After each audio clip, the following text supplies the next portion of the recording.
মা পদ্মগুলো দিয়ে দিন, মা মালা করে পদ্মগুলো দিয়ে দিন, পদ্মগুলো দিয়ে দিন, মা মালা করে।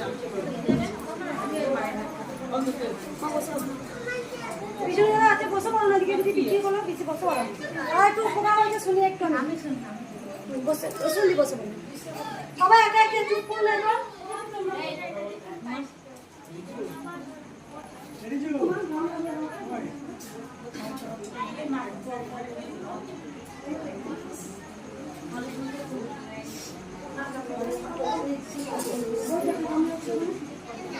বলো মা কি উপকার হয়েছে, বলো তাড়াতাড়ি বলো, তাড়াতাড়ি বলো। আজকে কিন্তু মঙ্গলবার, প্রচুর বাড়ান কিচ্ছু হবে না।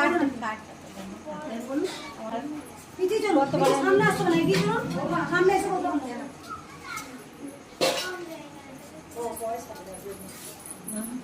আগের বছরে পয়লা জুলাই এসেছিলাম, পরের বছর থেকে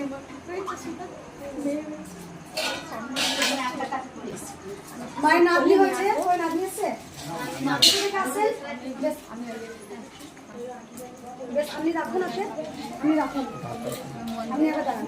আমি কিছু সবাই চুপ করুন, এবার আমার কথাগুলো বলতে দিন। এই মা মায়ের কাছে মানসিক করেছিল যে আমার যদি বৌমা নামে বৌমা 5 বছর পর যদি আমার সন্তান পায় তাহলে আমি মাকে অন্নপ্রাশনের কার্ড দিয়ে আসবো। তাই দিয়ে গেছে। মেয়ের নাতনি কি নাম রেখেছো মা? ওটা তানিষ্কা ব্যানার্জি। ঠিক আছে মা, তানিষ্কা ব্যানার্জি। আপনি বসে পড়ুন, বসুন। আপনি কোথা থেকে আসছেন? আপনি? আমি বসুন। আর মা বলো গোপাল কেন নেই দেখো মা, আপনি বসে পড়ুন, সরিয়ে দিন, থালা বাসন সেটা সরিয়ে দিন, দিয়ে বসে পড়ুন।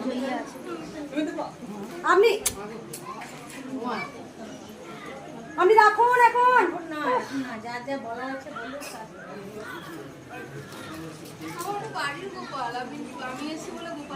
হ্যাঁ বেশ, ঠিক আছে, ঠিক আছে।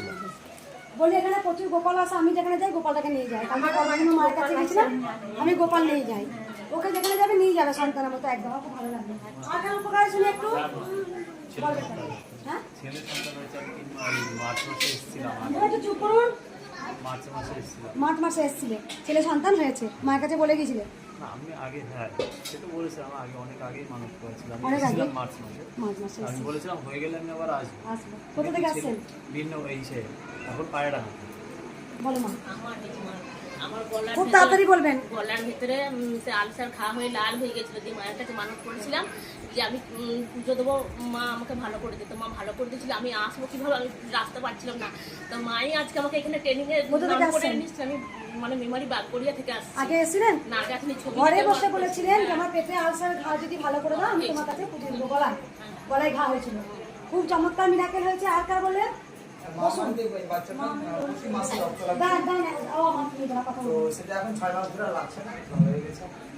কোথা থেকে আসছেন?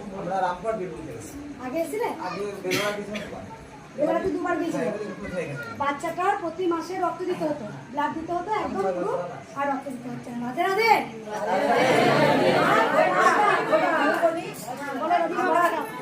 খাটটা দিয়েছে রবীন্দ্র মা, ঠিক আছে? যুবরাজপুর থেকে মা আসেন। মা 2 মাকে খাট দিয়েছেন। কারণ অনেক ভক্ত বলেছিলেন যে মাকে খাট দেবো, কিন্তু তাদের হয়তো জানি না মাস কেউ দেবো বললেও কিন্তু মা তার কাছে যে নেবে সেটাও কথা না। মা কিন্তু এটাও খুব, মা কার কাছে নেবেন আমি একটা বলে দিই। তখন ওই মন্দিরেতে আমি যখন বালিয়াড়িতে ছিলাম তখন মা রসগোল্লা চাইছিল। মা আমি যখন মাকে একজন ভোগ সাজিয়ে দিয়েছিল, তো আমার মন বলছিল যে মাকে একটু খুব রসগোল্লা, আমার মিষ্টি দিতে ইচ্ছা করছে খাবারে দিয়ে। আমি জানি সেদিন খাবারে মিষ্টি দেবো। আর সেদিন আমি একদম, আপনারা জানেন যে আমি মিষ্টি ফিষ্টি কিছু রাখি না, 1-2 ফল রাখি, তারপর দিন ভোগে কেটে দিলে সবাই প্রসাদটা পাবে। তা তখন সেই ভক্ত মায়া এতগুলো মিষ্টির প্যাকেট এনেছিল, সবার সবাই নামে পুজো দিয়েছিল। আমি তখন কি করেছিলাম, একটা মিষ্টির প্যাকেট তার কাছ থেকে কেড়ে নিয়ে এরকম ওইখানে তখন ভক্ত সেবা করতাম, তখন ওইখান থেকে ছুড়ে দিয়েছিলাম। তো সেই মিষ্টির প্যাকেটটা উনি আমাকে কিছুক্ষণ পর চেয়ে নিয়েছিলেন যে আমাকে মিষ্টিটা দিয়ে দিন, না আমি যে আমার মনে মনে একটু কষ্ট হয়েছিল যে মিষ্টি প্যাকেট আমি নিলাম, উনি নিই না, তার মিষ্টি প্যাকেটটা চেয়ে নিচ্ছে। তা নিচ্ছে, আমি বললাম যে বাবাকে বললাম তাহলে মিষ্টি প্যাকেটটা মা চাইছে দিয়ে দাও, ওনাকে আমি মিষ্টি প্যাকেটটা ফেরত দিয়ে দিলাম। তারপরে আমি যখন মাথায় করে মাকে ভোগ দিচ্ছি তখন আমার মনে মনে হচ্ছে যে ইস মায়ের পাতে আগে একটু মিষ্টি দেবো, বললাম একটু মিষ্টি নেই, খুব ভালো লাগবে না কেমন কেমন। তারপরে সেই ভক্তটা 13 বার এসছে। সেই ভক্তটা হয়তো দেখবেন তিনি যে এইখানে কাছে দাঁড়িয়ে বলছে মা আমি কত আশা করে মাকে তো মাথায় করে ভোগটা দিচ্ছি, মা আমি মিষ্টি নিয়েছি, আমার মিষ্টি আমাকে দিতে হবে, মানসিক করা ছিল। আমি 13 বছর ধরে মায়ের কাছে প্রার্থনা করেছিলাম, 13 বার এসেছি যে আমি মাকে মিষ্টি খাবো। মানে মা দেখছে তুই ওয়েট কর, আমার সন্তান আসছে, মিষ্টি নিয়ে মিষ্টি পেয়ে যাবি। তা মিষ্টি পাওয়া গিয়েছিল, সেই মিষ্টি দিয়েছিলাম। তাই সবাই যদি ভাবে আমি দেবো, এটাও কিন্তু মায়ের লীলা, পারবে না মা যতক্ষণ না চাইছে। সব কিছু আপনি দেবো বললেও করতে পারবেন না, আপনি যেটা চাইবেন সেটাও পাবেন না, সবটাই মায়ের লীলা। তাই মা দুটো খাট দিয়েছে, সোনা মাকে একটা, কৃষ্ণকালী মা প্রথম থেকে বলেছিল মা কৃষ্ণকালী মা মাঠে মাঠে ঘুরে বেড়ায়, তাই কৃষ্ণকালী মাকে একটা খাট দেবো। সোনা মা সবাই জানেন, সোনা মা হচ্ছে আদি, তিনি হচ্ছে মিনময়ী মাটি, আর সমস্ত আধিপত্য কিন্তু তিনি। আর এটা এই মূর্তি মাটা, এই মায়ের এই পাথরের মূর্তিটা এক ভক্ত বলেছিল মা আমি কিন্তু পাথরের মূর্তিটা দেবো। তারপরে দেখ আমি সোনামাকে আদর করে সোনামাই বলি আর কৃষ্ণকালী মাই বলি।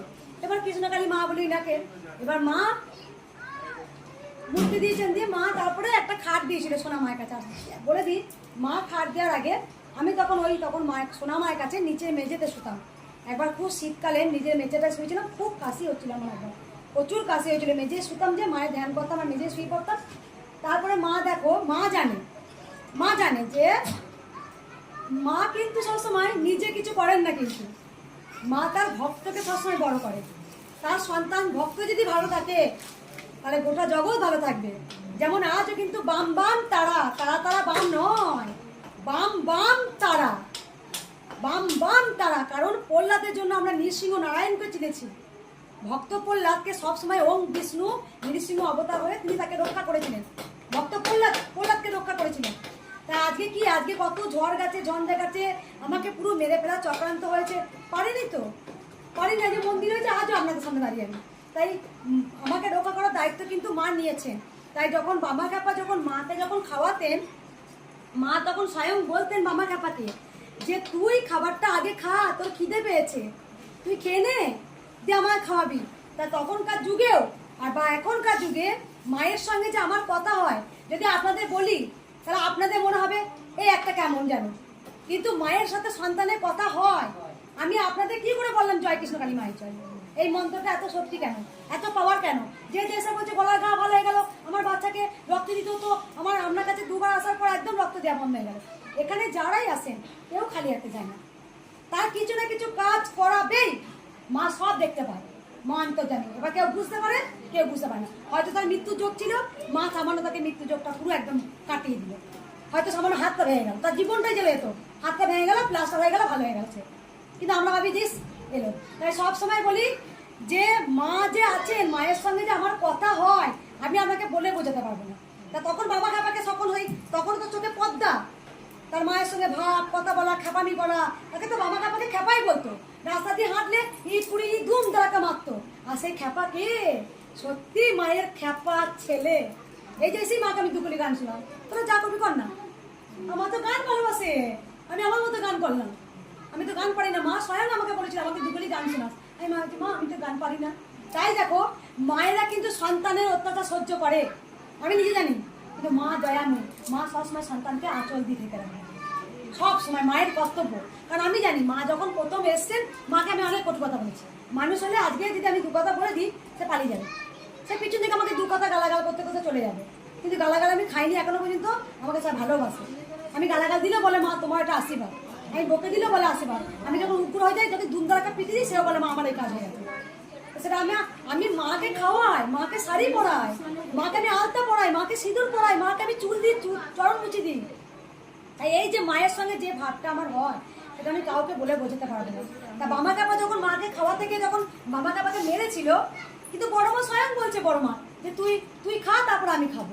তা এখনো তো আমাকে বলে তুই খেয়ে নে, তুই না খেলে তোর পেট গুড়গুড় করবে আর আমি খাবো। তা আমি সত্যি বলছি, এখন আমি সেবা করি, পুজো দিতে আসি। মা যেটা